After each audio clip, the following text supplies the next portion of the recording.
期嘅沽空禁令。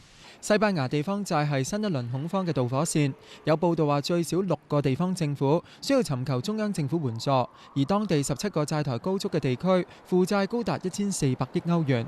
而西班牙整體經濟就連續3季收縮，第二季按季收縮0.4%。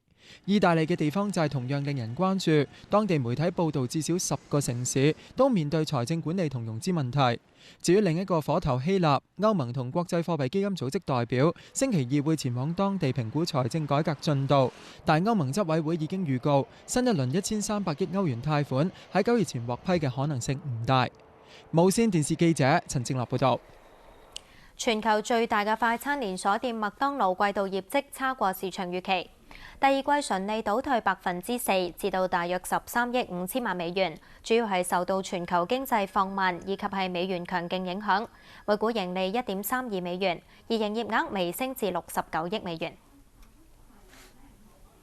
咁睇返風暴消息，天文台喺午夜嘅12點45分改發10號颶風信號。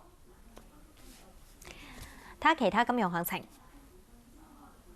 睇睇美股最新表現，道瓊斯工業平均